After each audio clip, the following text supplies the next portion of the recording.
Never ignore the signs. Never. Because the moment you start making excuses for the weird stuff happening in your relationship, that's when everything starts falling apart. And I learned that the hard way. Want to hear more stories like this? Subscribe. My name is Michael. I'm 34 years old, married for 7 years to a woman named Jessica. Or at least I thought I was married. Turns out I was living in some kind of fantasy while she was out there living a completely different life behind my back. But I'm getting ahead of myself here. Let me start from the beginning because this whole thing, this entire nightmare, it started with something so small that I almost didn't notice it at all. It was a Tuesday morning in March. I remember it was Tuesday because that's the day I usually work from home. Jessica worked as a marketing manager at some tech startup downtown, and she'd usually leave the house around 7:30 in the morning. That particular morning, she was in the bathroom longer than usual. Like way longer. I'm talking an hour and a half. Now look, I know women take their time getting ready. I'm not one of those guys who complains about that. But an hour and a half, when she usually takes 40 minutes? That's weird. When she finally came out, she looked different. Not bad different. Actually, she looked amazing. Her makeup was done perfectly, like she was going to some fancy event or something. Her hair was curled in these soft waves that I knew took effort because she'd only done that style a handful of times in all the years we'd been together. And she was wearing this black dress that I'd never seen before. It was professional enough for work, sure, but it also showed off her figure in a way that made me do a double take. I was sitting at the kitchen table with my laptop open, pretending to check emails, but really I was just watching her. She grabbed her coffee mug, the one with the little chip on the handle that she refused to throw away because I'd given it to her on our first anniversary. She took a sip and I saw her hand shake just a little bit, like she was nervous or something. I said to her, "You look really nice today. Is there something special going on at work?" She looked at me, and for just a second, maybe half a second, I saw something in her eyes. Panic maybe, or guilt. But then she smiled and said, "Oh, we have that client meeting today. I told you about it last week.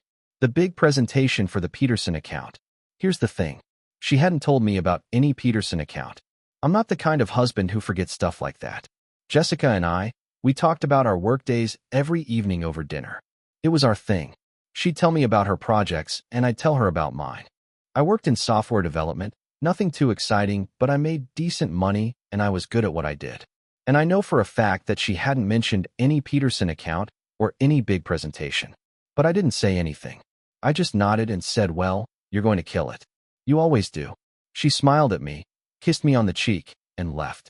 The kiss felt cold somehow. Not temperature cold, but emotionally cold. Like she was already somewhere else in her mind. I tried to focus on work, but I couldn't shake this feeling in my gut. You know that feeling when something's off, but you can't quite put your finger on what it is? That's what I was dealing with. So I did what any paranoid husband would do. I checked her calendar. We shared our Google calendars, had done it for years because it made it easier to coordinate our schedules. When I pulled it up, there was nothing there about a Peterson account. Nothing about a client meeting. Her calendar showed a normal Tuesday with her regular team stand-up at 9 and lunch blocked out from noon to 1. That's when the doubts started creeping in. But I pushed it down. I told myself maybe she just forgot to add it to the calendar. Maybe she was stressed, and that's why she looked so nervous. Maybe I was reading too much into things because work had been stressful for me lately, and I was projecting my own anxiety onto her. I spent the rest of the morning trying to focus on coding, but my productivity was garbage. Around noon, I decided to take a break and make myself some lunch. I was standing at the counter making a sandwich when my phone buzzed. It was a text from my buddy Ryan. He and I had been friends since college, and he worked downtown not too far from Jessica's office. The text said, "Dude, I just saw Jessica at that Italian place on 5th Street. Looks like she's on a date or something." Guy looked pretty cozy with her. My stomach dropped. Like physically dropped. You know that feeling when you're on a roller coaster and it goes down that first big hill? That's what it felt like, except I wasn't moving and there was no thrill, just pure sick dread spreading through my whole body. I typed back, "What do you mean cozy?" Ryan sent back, "I don't know, man." They were sitting close. He had his hand on her arm. Could be a work thing, but it looked pretty intimate from where I was standing. Thought you should know. I stood there staring at my phone for what felt like forever, but was probably only 30 seconds.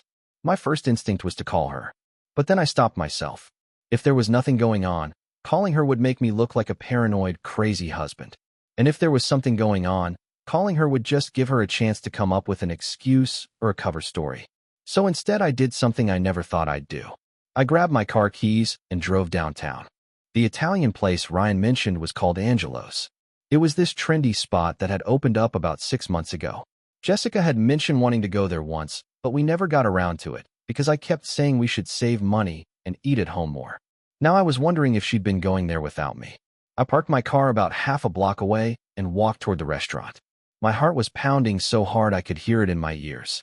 When I got close enough to see through the big front windows, I stopped. And there she was, Jessica, my wife, sitting at a corner table with some guy I'd never seen before in my life. He was probably around my age, maybe a little older. Tall, dark hair slicked back, wearing an expensive-looking suit. The kind of suit that cost more than I made in a month. And he was handsome, really handsome. The kind of handsome that probably made women turn their heads when he walked by. They were sitting across from each other, but leaning in close, talking and laughing. At one point, he reached across the table and took her hand. And she let him. She didn't pull away. She just sat there smiling at him while he held her hand, like it was the most natural thing in the world. I felt like I couldn't breathe, like someone had punched me in the chest and knocked all the air out of my lungs. I wanted to storm in there. I wanted to flip their table over and demand to know what the hell was going on. But I didn't. I just stood there on the sidewalk like an idiot, watching my wife have what looked like a romantic lunch with another man. After about 5 minutes, which felt like 5 hours, I walked back to my car. My hands were shaking so bad I could barely get the key in the ignition. I drove home in a daze. I don't even really remember the drive. It's like my body went on autopilot while my brain tried to process what I'd just seen.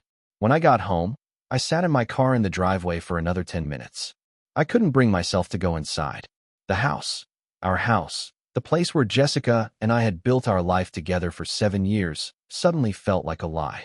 Everything felt like a lie. Was anything about our marriage real? Had she been cheating on me this whole time? How long had this been going on? Who was this guy? The questions kept coming faster than I could handle them. Eventually, I forced myself to go inside. I went straight to our bedroom and just sat on the edge of the bed staring at nothing. Our bedroom walls were painted this soft gray color that Jessica had picked out when we first moved in. She'd spent weeks looking at paint samples, holding them up to the wall in different lighting, trying to find the perfect shade. I'd thought it was excessive at the time, but I loved seeing how happy it made her when she finally found the right one. Now I was looking at those walls and wondering if she'd been thinking about this other guy while we painted them together. I must have sat there for an hour before I heard the front door open. Jessica was home. It was only 2:30. She usually didn't get home until 6 or 6:30. My body tensed up immediately. I heard her heels clicking on the hardwood floor as she walked through the house. Then I heard her call out, "Michael, are you home?" I didn't answer right away. I was trying to figure out what to say, how to approach this. Should I confront her immediately? Should I play it cool and gather more evidence first? Should I pretend I didn't see anything and see if she'd tell me the truth on her own? She appeared in the bedroom doorway. She'd changed clothes.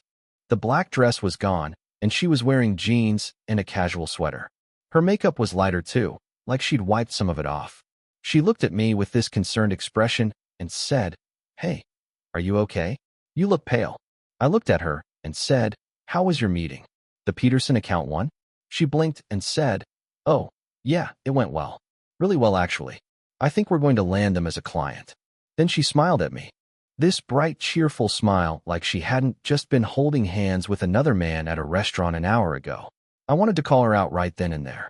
I wanted to scream and yell and demand answers. But something held me back. Maybe it was fear. Fear that if I confronted her, it would make everything real. As long as I didn't say anything, I could still pretend that maybe I'd misunderstood what I saw. Maybe there was some innocent explanation. Maybe I was overreacting. So instead I just said, "That's great. I'm glad it went well. I'm just tired, didn't sleep well last night." She came over and kissed my forehead and said, "You should take a nap. I'll make dinner tonight." Then she left the room. I sat there feeling like the biggest coward in the world. But I also knew I couldn't confront her without more information. If she was cheating, I needed proof. Real solid proof. Because if I accused her and I was wrong, I'd never be able to take it back. And if I accused her and I was right, but she denied it, she'd just get better at hiding it. That night at dinner, I watched her carefully. She seemed normal. Happy even. She talked about her day, making up details about this fake Peterson account meeting.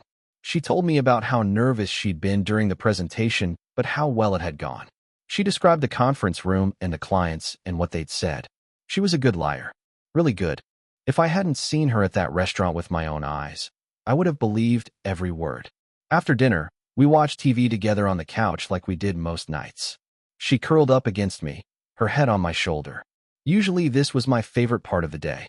Just being close to her, feeling her warmth, knowing we were together. But that night it felt different. It felt like I was sitting next to a stranger. Like the woman I thought I knew had been replaced by someone else who just looked like her. Around 10 we went to bed. She fell asleep quickly, her breathing evening out into that soft rhythm I'd listened to for thousands of nights. But I couldn't sleep. I just lay there in the dark staring at the ceiling, my mind racing through everything. The way she'd looked that morning when she left. The way she'd held that man's hand at the restaurant. The lies she'd told me so easily at dinner. It all kept playing on repeat in my head like a movie I couldn't turn off. Around 2 in the morning, I heard her phone buzz on the nightstand. She'd left it there when she went to sleep. She was a deep sleeper, always had been. Once she was out, pretty much nothing could wake her up. I looked over at her. She was facing away from me, completely still. I reached over slowly and picked up her phone. My hands were shaking again. The screen lit up showing a text notification. It was from a contact saved as Greg, Marketing. The preview showed just the beginning of the message and it said, "Had an amazing time at lunch today. Can't wait to." That's all I could see without unlocking the phone. I knew her passcode. We'd never hidden our phone passwords from each other. That was one of those things we'd always done to show we trusted each other, that we had nothing to hide. I typed in the 6 digits, 1431, which was supposed to represent "I love you," because each number corresponded to how many letters were in each word. She'd thought it was romantic when she set it up. Now it just felt like another lie. The phone unlocked.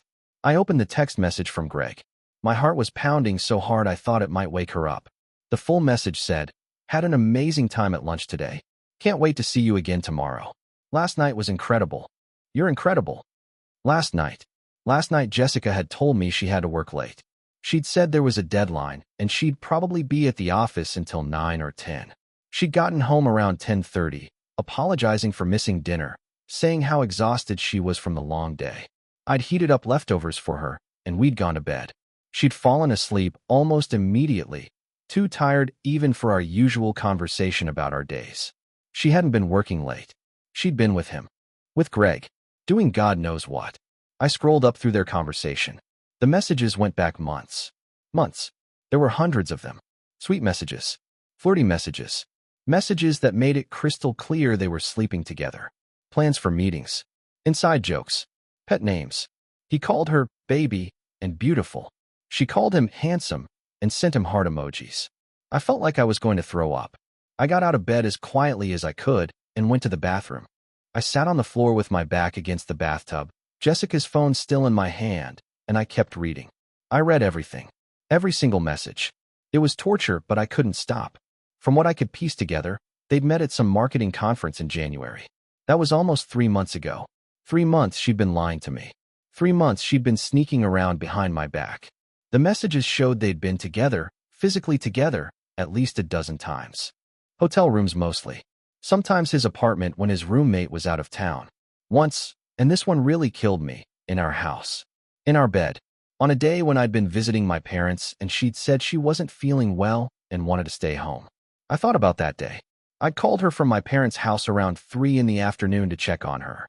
She'd answered sounding a little breathless and said she'd just woken up from a nap. She'd sounded happy. I'd thought the sleep must have helped her feel better. Now I knew she'd been breathless for a completely different reason. She'd had another man in our bed, in our home, and then she'd answered my call like nothing was wrong. How could she do that? How could she lie to me so easily? How could she sleep next to me every night knowing what she was doing? How could she kiss me and tell me she loved me, and then turn around and be with someone else? I stayed in that bathroom for over an hour, reading through everything, screenshotting the worst messages, and emailing them to myself. I needed to have proof that wasn't just on her phone. Proof she couldn't delete or explain away. When I was done, I carefully placed her phone back on the nightstand exactly where she'd left it and climbed back into bed. She was still sleeping peacefully, completely unaware that I now knew everything. I lay there next to her, this woman I'd loved for almost a decade, and felt nothing but emptiness. The love I'd felt for her just hours ago had been replaced by this hollow ache in my chest. I didn't cry. I was too numb for tears. I just lay there in the dark, listening to her breathe, wondering how long I could keep pretending everything was normal while I figured out what to do next. The next morning, I woke up feeling like I hadn't slept at all, probably because I barely had. Maybe 2 hours total. Jessica was already up and in the shower. I could hear the water running and her humming some song I didn't recognize. She was humming, like everything was perfect, like she hadn't destroyed our entire marriage. I got out of bed and went to the kitchen, made coffee, stood there staring at the coffee maker while it dripped, trying to figure out my next move. I had the evidence now. I had screenshots of their messages. I could confront her right now, pack her bags, and throw them on the front lawn. Tell her to get out and never come back. That's what part of me wanted to do. Just end it fast and clean. But another part of me, the part that had loved her for so long, wanted to understand why. Why wasn't I enough? What did this Greg guy have that I didn't? What had I done wrong? Had I been a bad husband? Had I ignored her somehow? Not paid enough attention to her? These questions were eating me alive. Jessica came into the kitchen wearing a towel, her hair wet and dripping. She smiled at me and said, "Good morning, baby." Baby. The same thing Greg called her in his messages. I felt my jaw clench, but I forced myself to smile back. I said good morning and handed her a cup of coffee. She took it and kissed my cheek. Her lips felt like ice even though I knew they weren't. Everything about her felt cold now. She said, "Thanks, babe, you're the best." Then she headed back to the bedroom to get dressed. I followed her a few minutes later. She was putting on makeup at her vanity, the one she'd insisted we buy when we moved into this house. It had cost $800 and I'd thought it was ridiculous, but I'd bought it for her anyway because I wanted her to be happy. I'd always wanted her to be happy. Clearly that hadn't been enough. She caught me looking at her in the mirror and said, "What? Do I have something on my face?" I shook my head. "Just thinking about how beautiful you are," I said. It wasn't a lie exactly. She was beautiful. That hadn't changed. What had changed was everything else. She smiled at me, a real genuine smile that made me feel sick because I knew it was fake. Everything was fake. Our whole relationship was built on lies, and I'd been too blind to see it. She said, "You're sweet." Then she turned back to the mirror and kept doing her makeup. I got dressed for work. Well, I got dressed for pretend work since I worked from home most days. I put on jeans and a t-shirt and went back to my office. Set up my laptop like I was going to be productive, but all I could think about was what I'd read last night. The messages, the plans they'd made, the things they'd done together. One message in particular kept replaying in my head. It was from about 2 weeks ago. Greg had sent her a message that said, "I think I'm falling for you." And she'd responded with, "I think I already have." Heart emoji, kissy face emoji, the whole 9 yards. She was falling in love with him. Maybe already in love with him. While I was sitting at home thinking everything was fine, thinking we were happy, thinking we were solid, she was falling in love with someone else. That hurt more than the sex stuff. The sex was bad enough, don't get me wrong. Knowing another man had touched my wife, had been intimate with her in ways that were supposed to be just for us, that was crushing. But knowing she had feelings for him, real feelings, that destroyed something deeper. Around 9 in the morning my phone rang. It was Ryan. I answered, and he said, "Hey man, I've been thinking about what I saw yesterday. Have you talked to Jessica? Is everything okay?" I told him no, I haven't talked to her yet. But I saw them too. I followed her to the restaurant after you texted me, and then I found messages on her phone. She's been cheating on me for months. Ryan was quiet for a second. Then he said, "Holy shit, dude. I'm so sorry. What are you going to do?" I said, "I don't know. I'm still trying to process it all. Part of me wants to kick her out right now. Part of me wants to understand why she did it. I don't know what I'm doing." Ryan said, "Listen, whatever you decide to do, I'm here for you. You need a place to stay, you need someone to talk to, you need help moving out or moving her out. Whatever, I'm here. You're my best friend. I got your back." That almost made me cry. Almost. But I held it together. I thanked him and told him I'd keep him updated. After we hung up, I just sat there staring at my computer screen, not really seeing anything. The code I was supposed to be working on might as well have been written in ancient Greek for all the sense it made to me right then. Around noon, Jessica texted me. It said having lunch with some coworkers, might be home a little late today. Another client meeting this afternoon. Love you. Love you. She had the nerve to tell me she loved me while she was probably planning to meet up with Greg again. I wondered if she was with him right now, if they were at that same Italian restaurant, if he had his hand on her arm again, if they were making plans for another hotel room visit. I texted back, okay, no problem. Have a good meeting.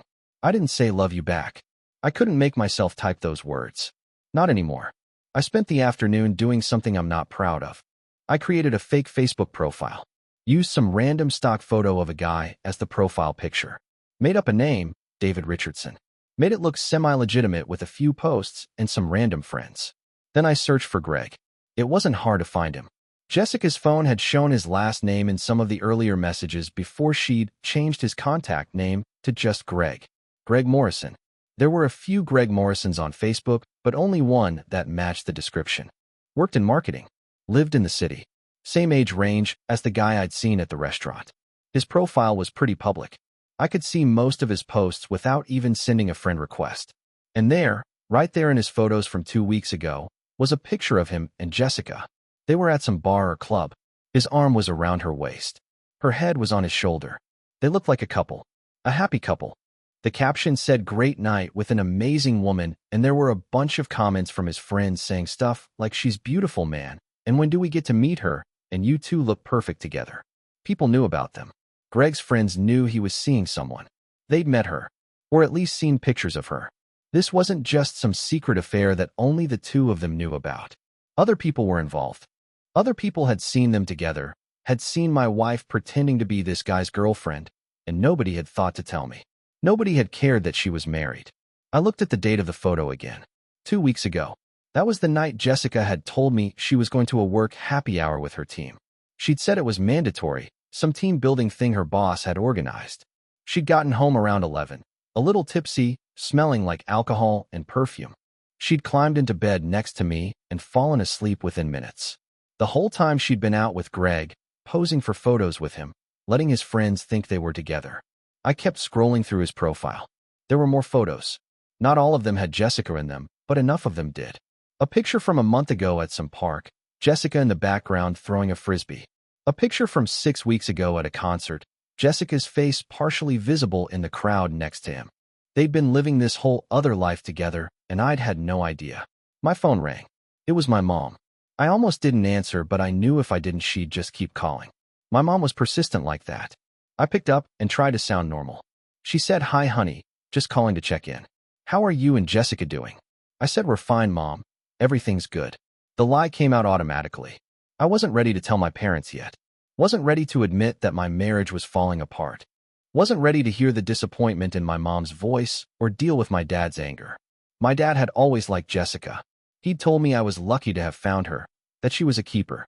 What was he going to say when he found out she'd been cheating on me for months? My mom chatted for a few more minutes about nothing important. What she was making for dinner. Some gossip about my aunt. The weather. Normal mom stuff.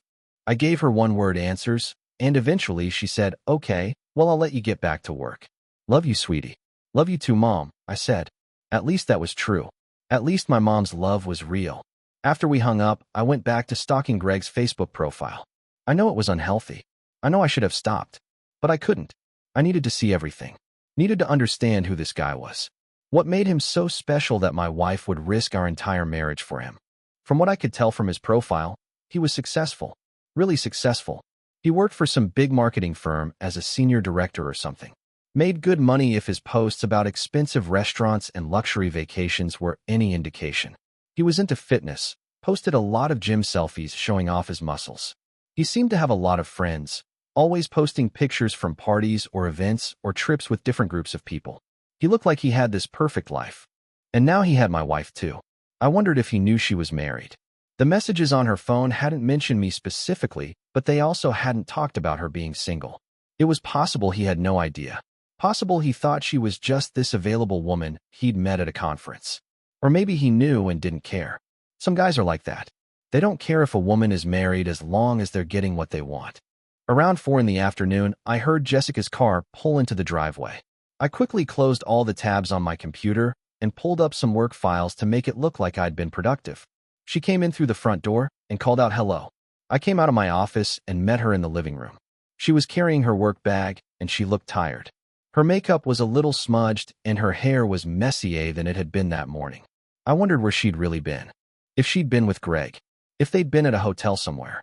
If she'd just come from his bed to our house like it was nothing. She dropped her bag on the couch and said, "Ugh, what a day.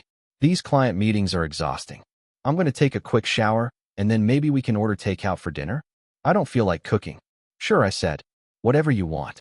She looked at me funny then, like she could tell something was off. She said, "Are you okay? You seem weird. Is something bothering you?" I almost laughed. Almost. Here she was, cheating on me, lying to me every single day, and she was asking if something was bothering me. The audacity was incredible, but I just shook my head and said no, just a long day of coding. My brain is fried. Takeout sounds great. She smiled and said, "Okay, good." Then she kissed me quickly and headed for the bedroom. I stood there in the living room listening to her footsteps, listening to the bedroom door close, listening to the shower turn on. And I thought about how I used to love the sound of her in the shower. How sometimes I'd join her and we'd laugh and talk and be close. Now the sound just made me feel empty. While she was in the shower, I grabbed her phone from where she'd left it on the kitchen counter. Checked the messages. There was a new one from Greg sent about an hour ago. It said, "Miss you already. Wish you could stay longer. Next time, let's get a room for the whole night." Next time. There was going to be a next time. Of course there was. Why wouldn't there be? She'd gotten away with it for months. She'd get away with it for months more. Unless I did something about it. I put her phone back and went to my office. Sat down at my desk and opened up a document. Started typing out everything I knew. Every lie she'd told. Every time she'd said she was working late or meeting with coworkers. Every message I'd read on her phone. I documented all of it. Not sure why. Maybe because I needed to see it written out to make it feel real. Maybe because I was building a case in my head like I was a lawyer or something. Evidence for a divorce. Proof of her infidelity. Divorce. The word felt heavy. We'd promised each other forever. Said vows in front of all our family and friends. Promised to love each other through better or worse, sickness and health. All that stuff. And I'd meant it. I'd really truly meant it. Had she? Or had it all been a lie from the start? Jessica came out of the shower in her pajamas, her hair wrapped in a towel. She sat down next to me on the couch and pulled out her phone to look at takeout menus. "What are you in the mood for?" she asked. "Chinese? Thai? Pizza?" I said, "Whatever you want is fine." She scrolled through her phone for a minute, then said, "Let's do Thai." She placed the order and told me it would be here in about 30 minutes. Those 30 minutes were torture. We sat there on the couch together watching some show on Netflix. I couldn't tell you what show it was if my life depended on it. I wasn't paying attention. I was just sitting there next to this woman who I'd thought I knew, who I'd thought loved me, and feeling like I was going insane. How was she so calm? How could she just sit there like nothing was wrong? The food arrived. We ate at the kitchen table. She talked about her day, making up more lies about client meetings and deadlines. I nodded and made appropriate sounds, but I wasn't really listening. I was watching her, watching the way she moved, the way she smiled, the way she touched her hair when she was talking, looking for any sign of guilt or regret or anything that would indicate she felt bad about what she was doing. There was nothing. She seemed perfectly happy, perfectly content, like betraying me was just no big deal to her. Like I was just some roommate she lived with and not the man she'd promised to spend her life with. After dinner, she said she was tired and wanted to go to bed early. It was only 8:30, but she said the long day had worn her out. I said okay and watched her go to the bedroom. A few minutes later, I heard the light click off. I stayed in the living room, sitting in the dark, trying to figure out what my next move should be. I didn't go to bed that night. I stayed up until about 3 in the morning, sitting in the living room in the dark, just thinking about everything. About the 7 years we'd been married. About the 2 years we'd dated before that. 9 years total with this woman. 9 years of my life that now felt like a complete waste. I thought about our wedding day. How beautiful she'd looked in her dress. How happy I'd been standing at that altar waiting for her to walk down the aisle. How I'd cried when she said I do. Actual tears. My brother had made fun of me for it later, but I hadn't cared. I'd been marrying the love of my life. Or so I thought. I thought about our honeymoon in Hawaii. We'd saved up for a year to afford it. Spent 2 weeks on Maui just being together. Swimming in the ocean. Watching sunsets. Making love every night in our hotel room. She'd told me on that trip that she'd never been happier. That I was everything she'd ever wanted. That she couldn't wait to spend the rest of her life with me. Had she meant any of it? Or had I just been convenient? A safe choice? The guy who would provide for her and give her stability while she waited for something better to come along? Around 3:30, I finally went to the bedroom. Jessica was still asleep. I crawled into bed as quietly as I could and lay there staring at the ceiling until the sun came up. When the alarm went off at 6:30, Jessica rolled over and kissed my shoulder. "Morning," she mumbled, still half asleep. I got up without saying anything and went to take a shower. Stood under the hot water for 20 minutes, trying to wash away the feeling of her lips on my skin. It didn't work. Nothing was going to work. Nothing was going to make this better. When I came out of the bathroom, Jessica was already dressed and doing her makeup. She looked at me through the mirror and said, "You okay? You seem really off lately. Maybe you should take a day off work. Relax a little." "I'm fine," I said. "Just stressed about a project deadline." She turned around in her chair and looked at me with what seemed like genuine concern. "You know you can talk to me about anything, right? If something's bothering you, I'm here." The hypocrisy was stunning. She was here for me. Sure. When she wasn't busy being there for Greg. When she wasn't busy lying to my face and sneaking around behind my back. But I just nodded and said I know. "Thanks." She smiled and turned back to the mirror. I watched her finish her makeup and I realized something. I hated her. Not the kind of hate that burns hot and angry. The kind of hate that's cold and empty. The kind that settles into your bones and makes you feel nothing. I looked at this woman who I'd loved more than anything in the world, and I felt absolutely nothing but contempt. After she left for work, I called in sick. Told my boss I wasn't feeling well and needed to take the day. He was cool about it. I barely ever took sick days, so he didn't ask questions. Then I got back in bed and just lay there. I couldn't bring myself to do anything else. Couldn't work. Couldn't eat. Couldn't think straight. I just lay there in the bed that smelled like her perfume and felt sorry for myself. Around 10, my phone rang. It was my brother, Jake. We talk maybe once a week usually, just to catch up. I almost didn't answer, but I knew if I ignored him, he'd just keep calling. Jake was persistent like that. Got it from our mom. I picked up and tried to sound normal. "Hey man, what's up?" "Nothing much," he said. "Just wanted to see how you're doing. Haven't talked to you in a while." "How's Jessica?" "She's good," I lied. "Everything's good." Jake was quiet for a second. Then he said, "You're a terrible liar. You know that, right? What's going on?" And just like that, I broke. I told him everything. The restaurant. The messages on her phone. The Facebook photos. All of it. I talked for probably 20 minutes straight while Jake just listened. When I finally stopped talking, when I'd gotten it all out, Jake said, "Holy shit, Michael. I don't even know what to say. That's so messed up." "I know," I said. "I don't know what to do. Do I confront her? Do I just leave? Do I try to work it out? I'm completely lost here." Jake said, "Look, I'm going to be real with you. You can't work this out. She's been lying to you for months. She's in love with this other guy. She had him in your house, in your bed. That's not something you come back from. You need to protect yourself. Get a lawyer. Start documenting everything. And get out before she takes you for everything you've got." I said, "But what if there's an explanation? What if I'm missing something?" Jake laughed, but it wasn't a happy sound. "Dude, what explanation could possibly make this okay? Come on. You're smarter than this. Stop making excuses for her. She's cheating on you. She's a liar. End of story." I knew he was right. Deep down I knew. But hearing it from someone else made it more real somehow. Made it impossible to keep lying to myself that maybe things weren't as bad as they seemed. They were exactly as bad as they seemed. Probably worse. Jake said, "Listen, you want me to come over? I can take a few days off work. Come stay with you for a bit. Help you figure this out." I told him no, not yet. I needed to handle this myself first. But I appreciated the offer. We talked for a few more minutes, and then hung up. After we got off the phone, I felt a little better. Not good, but better. At least I told someone. At least I wasn't carrying this secret alone anymore. I got out of bed and went to my office. Opened up my laptop and started researching divorce lawyers. I didn't want to. The idea of divorcing Jessica made me feel sick. But Jake was right. There was no coming back from this.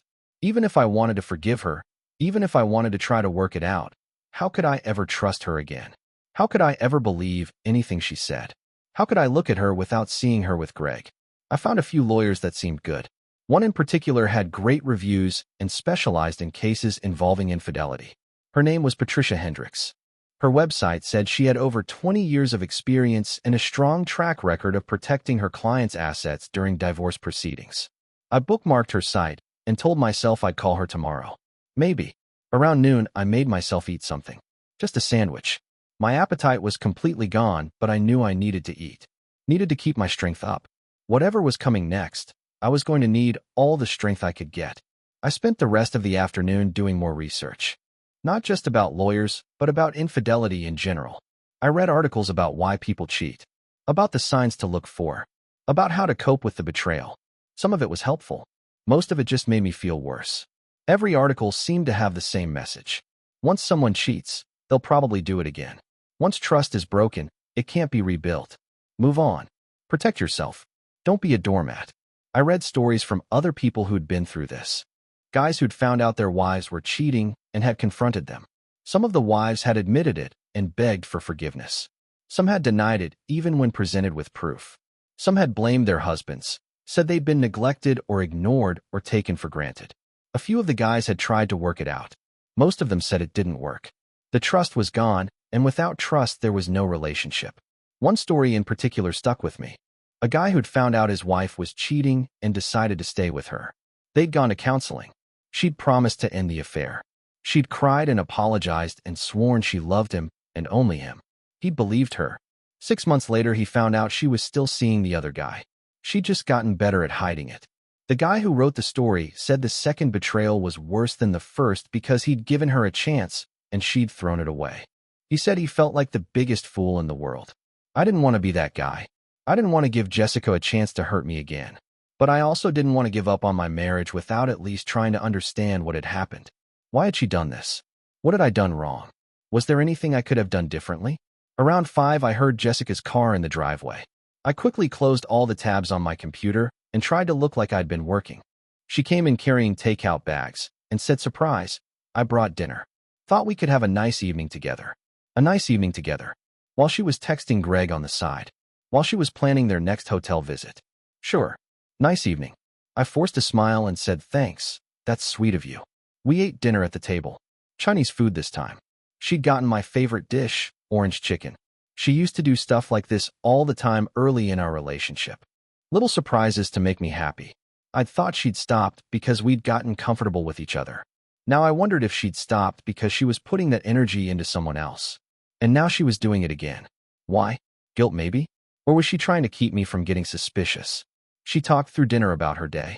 More lies about work. A funny story about one of her co-workers that was probably completely made up. She laughed and smiled and acted like everything was perfect.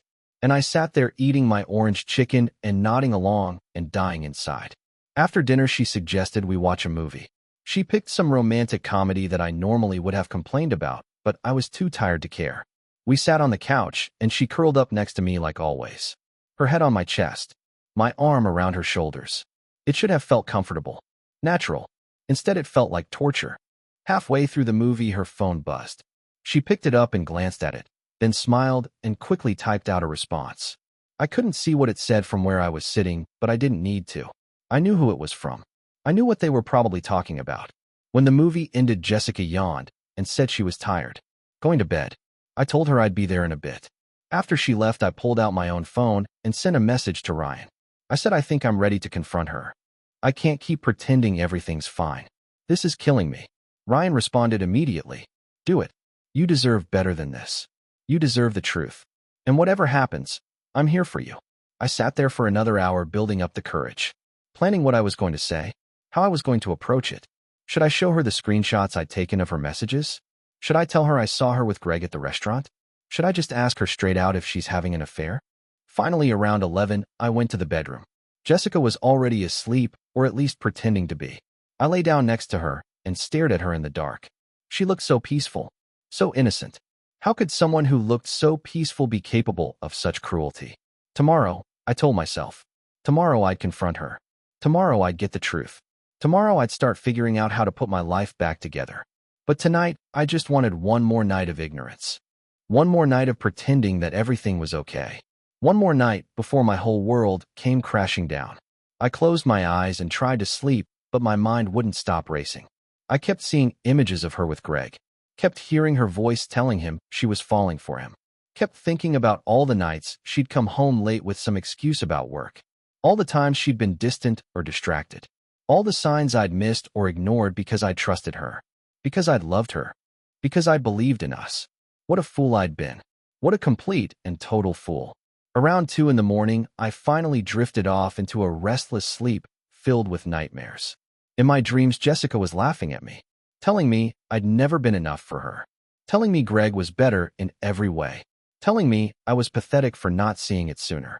I woke up at 4 covered in sweat, my heart pounding, and I knew I couldn't wait until tomorrow. I couldn't spend another day living this lie. I had to confront her now. Today. As soon as she woke up. No more waiting. No more pretending. It was time for the truth.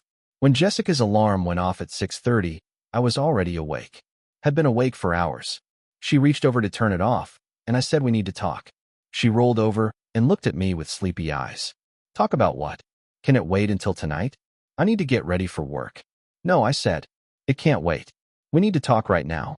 Something in my voice must have tipped her off because her expression changed. The sleepiness disappeared and was replaced by something else. Concern maybe.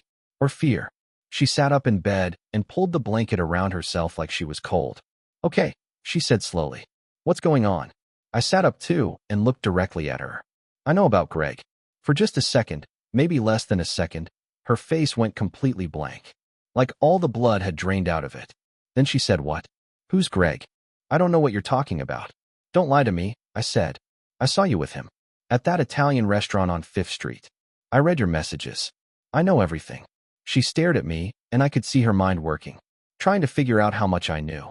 Trying to figure out if she could still lie her way out of this. Then something shifted in her expression, and she said, okay. Yes, I know Greg. He's a coworker. We had lunch to discuss a project. That's not a crime, Michael. A coworker, I repeated. Is that why you had his hand on yours the whole time? Is that why you told him you're falling for him? Is that why you spent last night at a hotel with him? Her eyes went wide. You went through my phone. How dare you invade my privacy like that? That's such a violation of trust. I almost laughed. I did laugh, actually. A bitter, angry laugh that didn't sound like it came from me. I violated your trust? Are you serious right now? You've been cheating on me for months, and you're upset that I looked at your phone? She opened her mouth to say something, but nothing came out. She just sat there staring at me with this shocked expression, like she couldn't believe I'd actually found out. Like she'd thought she was so clever, so careful, that she'd never get caught. I said, I know you met him in January at that marketing conference. I know you've been sleeping with him since then. I know you brought him to our house, to our bed, while I was at my parents'. I know his friends have met you and think you're his girlfriend. I know everything, Jessica. So please, for once in the last 3 months, tell me the truth. She was quiet for a long moment. Then tears started running down her face. Real tears. Not fake ones. She said, I'm sorry. I'm so sorry, Michael. I never meant for this to happen. It just did. It just happened, I repeated. Having an affair just happened. Like you tripped and fell onto his dick repeatedly for 3 months. Is that what you're telling me? Don't be crude, she said, wiping her eyes. You don't understand. It's complicated. Then explain it to me, I said. Make me understand how you could do this. How you could lie to my face every single day. How you could sleep next to me at night knowing what you were doing behind my back. She took a deep breath and said, things between us have been different lately. You've been so focused on work. We never spend time together anymore. I felt lonely, neglected. And then I met Greg, and he made me feel special again. He paid attention to me. He made me feel beautiful and wanted and alive. So this is my fault, I said. I worked too much, so you had to cheat on me. Is that what you're saying? No, she said quickly. That's not what I'm saying. I'm just trying to explain how it started. I'm not blaming you. I take full responsibility for my actions. But you asked me to explain, and I'm trying to. I got out of bed and started pacing the room. My hands were shaking. My whole body was shaking. I said, do you love him? She didn't answer right away. That was answer enough. But then she said, I don't know. Maybe. I have feelings for him, yes. But I still love you too. You can't love both of us, I said. That's not how love works. You can't have your husband at home and your boyfriend on the side and claim you love us both. You have to choose. I know, she said quietly. I know I have to choose. And I've been trying to figure out what I want. That's why I haven't said anything. I didn't want to hurt you if I wasn't sure.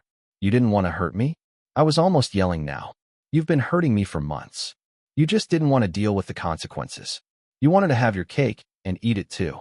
Keep your stable marriage while you had your exciting affair. Well, guess what, Jessica? You don't get to have both. You have to choose right now. Me or him? She looked at me with tears streaming down her face and said, I can't make that decision right now. I need time to think. This is all happening so fast. You need time to think, I said. You've had 3 months to think. While you were sleeping with him, you had plenty of time to think. What's there to think about now? Michael, please, she said. Don't do this. Don't make me choose like this. Can't we just talk about this calmly? Maybe go to counseling? Try to work through this? Counseling, I said. You want to go to counseling? Sure. We can go to counseling. We can sit in some therapist's office while you tell them how neglected you felt, how I didn't pay enough attention to you, how I worked too much. And then the therapist will tell us we need to rebuild trust and communicate better. But here's the thing, Jessica. I don't want to rebuild trust with someone who destroyed it so completely. I don't want to communicate with someone who's been lying to me for months. So what are you saying, she asked. You want a divorce? Just like that? You're not even willing to try? I sat back down on the bed and looked at her. Really looked at her. This woman who I'd loved for 9 years. This woman who I'd built a life with. This woman who'd just admitted to betraying me in the worst possible way. And I said, are you going to stop seeing him? She hesitated. That hesitation told me everything I needed to know. But then she said yes. Yes, I'll stop seeing him. If you want to work this out, I'll end it with Greg. I'll commit to our marriage. I promise. When I asked, when will you end it with him? Today, she said. I'll tell him today that it's over. That I'm choosing my marriage. That we can't see each other anymore. I pulled out my phone and opened it to her text messages that I'd screenshotted. I showed her one from yesterday where Greg had said he was falling for her, and she'd responded with heart emojis. I said, this doesn't look like someone who wants to end things. This looks like someone who's in deep. She looked at the screenshot and more tears fell. She said, I know how it looks. But if you want me to end it, I will. I'll do whatever it takes to fix this. I love you, Michael. I don't want to lose you. But you love him too, I said. You admitted that 2 minutes ago. So how do I know you're not just saying what I want to hear? How do I know that in a week or a month you won't go back to him? How do I ever trust you again? You'll have to trust me, she said. I know I've broken your trust, but I can earn it back. Just give me a chance. Please. I stood up and said, I need some air. I need to get out of this house and clear my head. We'll talk about this later. Where are you going? She asked. Michael, please don't leave. We need to talk about this. We've talked, I said. You've admitted you're cheating. You've admitted you have feelings for him. There's nothing left to talk about right now. I need space. I grabbed my keys and my wallet and walked out of the bedroom. Jessica followed me, still wrapped in the blanket, saying, wait, please, don't go. We need to figure this out. But I ignored her. I walked out the front door and got in my car and drove away. I didn't know where I was going. I just knew I couldn't be in that house with her for another second. I ended up at a coffee shop about 10 minutes from our house. Sat in my car in the parking lot and tried to breathe. My chest felt tight like someone was sitting on it. My eyes were burning, but I wouldn't let myself cry. Not yet. Not here in a public parking lot where anyone could see me. My phone started buzzing. Text messages from Jessica. I'm so sorry. Please come home. We need to talk about this. I love you. Please don't do this. I ignored them all. Then she started calling. I declined the calls. After the 5th call, I turned my phone on silent and put it in the glove compartment. I went into the coffee shop and ordered a black coffee, even though I knew I didn't need the caffeine. My nerves were already shot, but I needed something to do with my hands. Needed something normal and routine to hold on to while my entire life fell apart. I sat in a corner booth and stared at my coffee. Around me, people were going about their normal days, ordering their lattes, chatting with friends, working on their laptops, living their normal lives. Meanwhile, my life was imploding and nobody around me had any idea. That's the weird thing about personal tragedy. The world just keeps spinning. Everyone else's life goes on like nothing happened while yours is burning to the ground. I thought about what Jessica had said, that she felt neglected, that I'd been working too much, that Greg made her feel special. Was there truth to that? Had I been a bad husband? I worked a lot, sure, but I worked to provide for us, to give us a nice house and nice things and financial security. Wasn't that what a good husband was supposed to do? And yes, maybe we hadn't been spending as much quality time together lately. But that was normal, wasn't it? That's what happens when you've been together for 9 years. The initial excitement fades. You settle into a routine. That doesn't mean you stop loving each other. It just means you're comfortable. I thought we were comfortable. I thought we were happy. Apparently, I'd been wrong about a lot of things. I stayed at that coffee shop for 3 hours, just sitting there. thinking, trying to figure out what to do next. Around 10, I finally pulled out my phone and looked at it. 23 missed calls from Jessica, 15 text messages. They'd started out apologetic and had gradually become more frantic. The last one said, "Please just let me know you're okay. I'm worried about you." I typed back, "I'm fine. I'm not ready to come home yet. Need more time." She responded immediately, "Okay, take all the time you need. But please know that I love you and I want to fix this. We can get through this together." I didn't respond to that. Just put my phone back down and ordered another coffee. The barista, a young girl probably in her early 20s, gave me a concerned look. She'd been watching me sit there alone for 3 hours. She probably thought I was weird or depressed or both. She wasn't wrong. Around 11, my phone rang. It was Ryan. I answered, and he said, "Hey man, how'd it go? Did you talk to her?" "I talked to her," I said. She admitted it. Admitted the whole thing. Said she has feelings for him, but she still loves me too. Said she felt neglected, and that's why it happened. Now she wants to go to counseling and work it out. Ryan was quiet for a second. Then he said, "What do you want to do?" "I don't know," I said honestly. Part of me wants to believe her. Wants to believe we can fix this. But another part of me knows it's over. How do you come back from something like this? Ryan said, "I don't think you do come back from it. I think once someone crosses that line, once they cheat, the relationship is done. But that's just my opinion. You have to figure out what you can live with." I said, "I just keep thinking about all the lies. All the time she looked me in the eye and lied to my face. How do I ever trust her again? Even if she ends it with Greg, even if she never talks to him again, how do I know she won't just find someone else?" "You don't," Ryan said. "That's the thing. Once trust is broken, you never really get it back. You might try, but there's always going to be that doubt in the back of your mind. Every time she's late coming home, every time her phone buzzes, every time she says she's working late, you're going to wonder if she's lying." He was right. I knew he was right. But accepting that meant accepting that my marriage was over. And I wasn't ready to do that yet. I stayed away from the house all day, drove around aimlessly for a while, went to the park and sat on a bench watching people walk their dogs. Normal people living normal lives with normal problems. I would have given anything to trade places with them. To have my biggest worry be whether my dog was getting enough exercise instead of whether my marriage was salvageable. Around 2 in the afternoon, I finally called that divorce lawyer, Patricia Hendricks. Her secretary answered, and I said I needed to schedule a consultation.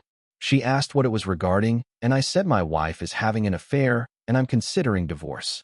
Saying it out loud to a stranger made it feel more real somehow. Made it official. The secretary said Patricia had an opening tomorrow at 10. Could I make that? I said yes. She took down my information and told me to bring any documentation I had. Text messages, emails, photos, anything that proved the affair. I said I had plenty of that. She said good. That would make things easier. After I hung up, I felt sick. I'd just made an appointment with a divorce lawyer. This was really happening. My marriage was really ending. 7 years down the drain because Jessica couldn't keep her legs closed. My phone rang again. "Jessica." I almost didn't answer, but I figured I couldn't avoid her forever. I picked up and said, "What?" She said, "Please come home. We need to talk about this more. I need you to understand my side of things." "Your side," I said. "What's your side, Jessica?" "That you felt lonely, so you started sleeping with someone else. That I worked too much, so you had no choice but to cheat." "I've heard your side. I don't need to hear it again." "You're not being fair," she said. "You're not even trying to understand where I'm coming from." I laughed. That bitter, angry laugh again. "I'm not being fair. That's rich coming from someone who's been lying to me for 3 months. But sure, let's talk about fairness.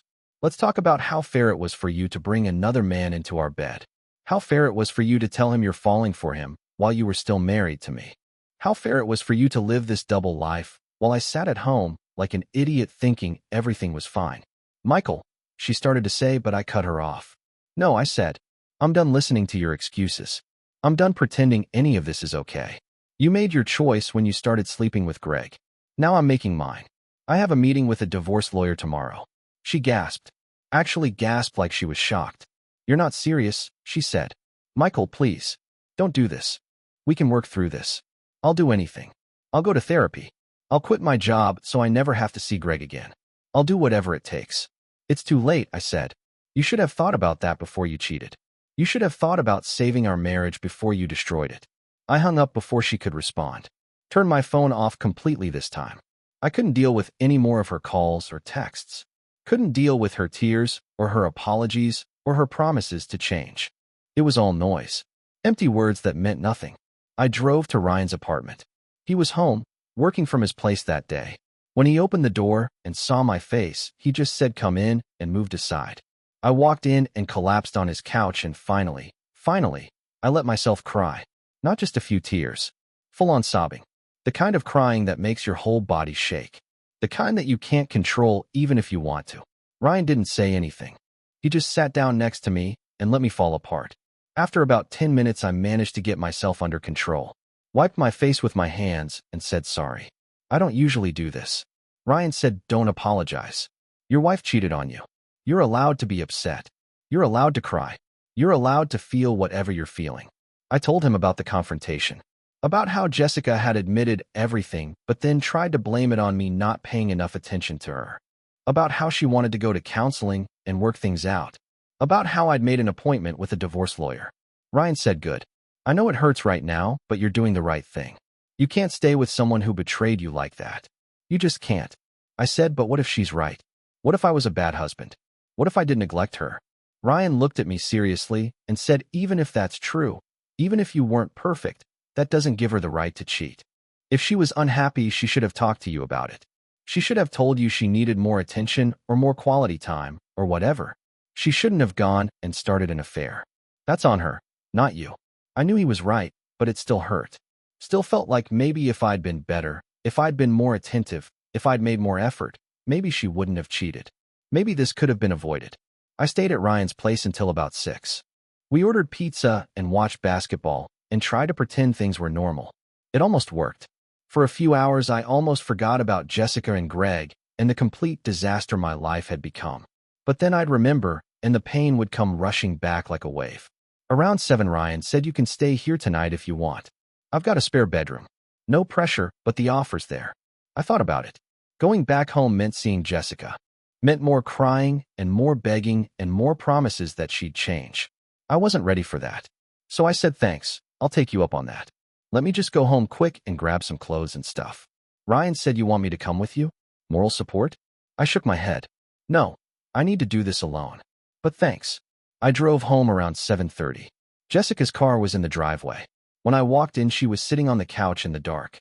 She jumped up when she saw me and said, "Thank God. I've been so worried." "Where have you been?" "At a friend's place," I said. "I'm just here to grab some clothes. I'm staying there tonight." Her face crumpled. "You're leaving me?" "I'm taking some space," I said. "I need time to think, and I can't do that here with you." "How much time?" she asked. "When are you coming back?" "I don't know," I said. "Maybe never. I have a meeting with a divorce lawyer tomorrow." She started crying again. Hard, ugly crying. "Please don't do this," she sobbed. "Please give me another chance.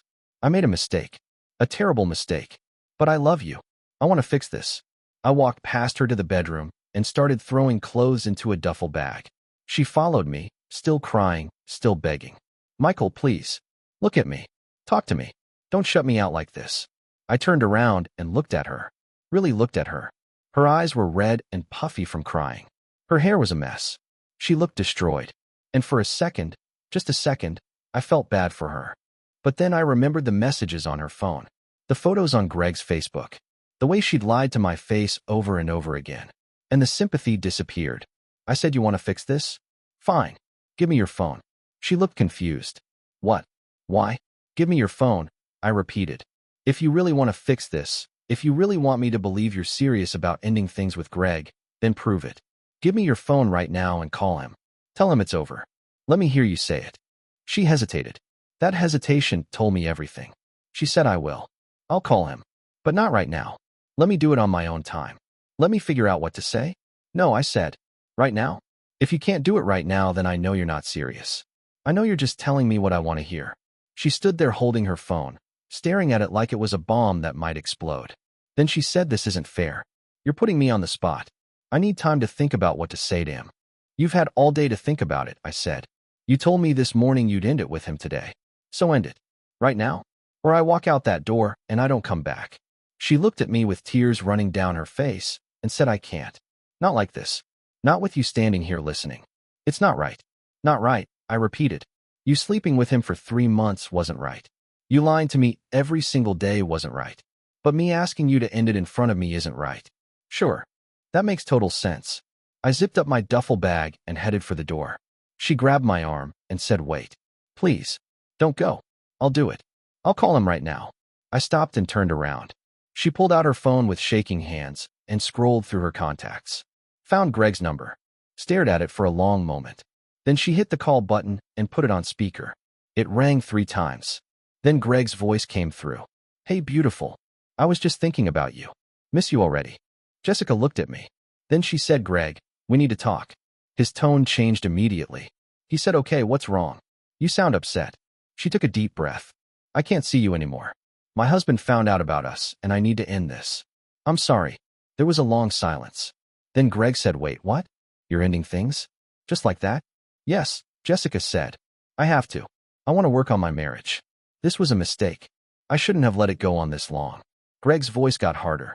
A mistake? 3 months was a mistake? All those times you told me you loved me, all those plans we made, all of that was a mistake? Yes, Jessica said quietly. I'm sorry. I really am. But this is what I have to do. Greg said, you know what? Forget it. I should have known better than to get involved with a married woman. You're right. This was a mistake. Don't call me again. He hung up. Jessica stood there holding her phone, tears streaming down her face. She looked at me and said there, I did it. Are you happy now? No, I said. I'm not happy. None of this makes me happy. But at least now I know you were serious. At least now I have some proof that you actually want to fix this. So what does this mean? She asked. Are you staying? Are we going to work on our marriage? I said I don't know. I still need time. I'm still going to that meeting tomorrow with the lawyer, just to understand my options. But I'm not making any decisions tonight. She nodded. That's fair. Take all the time you need. I'll be here. I'll wait for you. I walked out and drove back to Ryan's place. When I got there, he was watching TV. He looked up and said, how'd it go? I told him about making Jessica call Greg, about how she'd ended it with him. Ryan said, that's good. That's a start. But do you believe her? Do you think she's really done with him? I said, I don't know. Part of me wants to believe her. But another part thinks she's just telling me what I want to hear. That as soon as things calm down, she'll find a way to contact him again. Ryan said, trust your gut. If your gut is telling you something's off, it probably is. We talked for a while longer, and then I went to bed in his spare room. Lay there staring at the ceiling like I'd been doing every night for the past few days. My mind wouldn't stop racing, thinking about Jessica, about Greg, about whether our marriage could survive this, about whether I even wanted it to survive. Around midnight, my phone buzzed. A text from Jessica. It said, I love you so much. I know I messed up, but I promise I'll spend the rest of my life making it up to you. Please give me a chance. Please don't give up on us. I stared at that message for a long time. Then I turned my phone off and tried to sleep. Tomorrow I'd meet with the lawyer. Tomorrow I'd start figuring out what came next. But tonight I just needed to rest. Needed to shut my brain off for a few hours and stop thinking about everything that had gone wrong. Tomorrow would come soon enough. And with it, more pain, more decisions, more consequences for Jessica's choices. But for now, I just needed to sleep. The meeting with Patricia Hendricks was at 10. I got there 15 minutes early and sat in the waiting room, trying not to throw up. My hands were sweating. My leg wouldn't stop bouncing. The secretary noticed and offered me water. I took it but didn't drink any. At exactly 10, Patricia came out. She was in her 50s, professional-looking, kind eyes, but with this sharp edge that made me think she didn't take crap from anyone. She shook my hand and led me to her office. We sat down, and she said, tell me everything. So I did. Started from the beginning. The restaurant, the phone messages, the confrontation, all of it. She listened without interrupting, taking notes on a yellow legal pad. When I finished, she said, okay, here's the situation. You have solid proof of infidelity. Text messages, witness testimony from your friend who saw them together. That puts you in a strong position. In this state, adultery affects how assets are divided. She won't get as favorable a settlement. I said, what about the house? We bought it together, but I put down the entire down payment from my savings before we got married. Patricia said, we'll need to look at the paperwork, but if you can prove that money was yours alone, we might be able to argue it should stay yours. What about joint accounts? We have a joint checking and savings, I said. About $40,000 in savings. The checking account varies, but usually around $5,000. Patricia nodded and wrote that down. Any other major assets? Cars. Retirement accounts? 2 cars, I said. Both paid off. Mine is worth maybe 20,000. Hers is worth about 15. I have a 401k from my job, about 120,000 in it. She has one too, but smaller, maybe 60,000. Patricia did some quick math. She said, okay, you're looking at maybe 300,000 in total marital assets, give or take. With the infidelity proven, you'd likely keep more than half. Maybe 60-40 split in your favor. Could be better depending on how aggressive we get. What about alimony? I asked. Will I have to pay her alimony? Patricia said possibly. You make more than her, correct? I nodded. She said then yes, there might be some alimony. But given the infidelity and the relatively short marriage, 7 years, it wouldn't be much. Maybe a year or two of payments at most. How much would this cost? I asked. The divorce. She said my retainer is 5,000. Total cost depends on how contested it is. If she fights it, could be 15 to 20,000. If she agrees to terms, could be as low as 8,000. I told her I wanted to move forward. Wanted to file for divorce. She said she'd draw up the papers and have them ready by end of week. I could have Jessica served next Monday. I left her office feeling numb. This was really happening. I was really getting divorced. I went back to Ryan's place and just sat there. Didn't work. Didn't eat. Just sat on his couch staring at nothing. Around 3 my phone rang. It was Jessica. I almost didn't answer, but something made me pick up. She said, can we please talk? I need to see you. Need to explain some things. I don't want to hear more excuses, I said. Please, she said. Just give me 1 hour. If after that you still want a divorce, I won't fight it. I promise. Against my better judgment, I agreed. Told her I'd be home at 5. When I got there, she was waiting in the living room. She'd been crying, I could tell. Her eyes were red and puffy. She said, thank you for coming. I know you don't owe me anything, but I appreciate it. I sat down across from her, keeping distance between us. I said, you have 1 hour. Talk. She took a deep breath. I've been doing a lot of thinking about why I did what I did. And I realized something. It wasn't about you not being enough. It was about me. About me being selfish and stupid and throwing away the best thing in my life for some temporary excitement. I said, that's great that you figured that out. Doesn't change what you did. I know, she said. I know I can't take it back. But I want you to know that I ended things with Greg. Completely. I blocked his number. Blocked him on social media. He's gone from my life. She pulled out her phone and showed me. Greg's contact was deleted. His Facebook profile showed that she'd blocked him. I said, okay. So what? You want a medal for doing what you should have done 3 months ago? No, she said. I just want you to know I'm serious. I want to fix this. I want to fix us. I looked at her and said, there is no us anymore. You destroyed that when you cheated. I met with a divorce lawyer today. Papers will be ready next week. Her face went pale. You're really doing this? Yes, I said. I'm really doing this. She started crying. Hard. Begging me not to give up. Saying she'd do anything. But I was done listening. I got up and walked out. The divorce papers were served to Jessica on Monday morning while she was at work. I wasn't there, but she called me immediately, crying, asking if this was really what I wanted. I said yes and hung up. Over the next 2 weeks, she tried everything. Called my parents. Called my brother. Called my friends. Trying to get someone, anyone, to convince me to change my mind. But everyone knew what she'd done.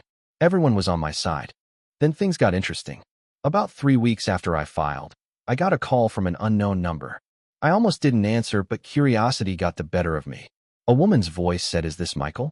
I said yes. She said, my name is Amanda. I'm Greg Morrison's girlfriend. Well, ex-girlfriend now. I think we need to talk. My stomach dropped. I said, what do you mean ex-girlfriend? Amanda said Greg and I were together for 2 years. Living together, actually. And apparently the whole time, he was seeing your wife. I just found out last week when I saw messages on his phone. He'd been lying to both of us. I sat down. So Jessica wasn't the only one he was with? Amanda laughed bitterly. No.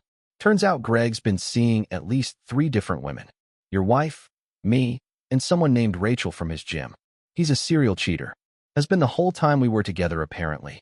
I didn't know what to say. Part of me felt vindicated. Jessica had thrown away our marriage for a guy who was playing her the whole time. Part of me felt sorry for Amanda. She'd been cheated on too. Amanda said, I'm telling you this because you deserve to know what kind of person your wife got involved with. And also because I forwarded all of Greg's messages to his company's HR department. He got fired yesterday for inappropriate workplace relationships. Thought you'd want to know.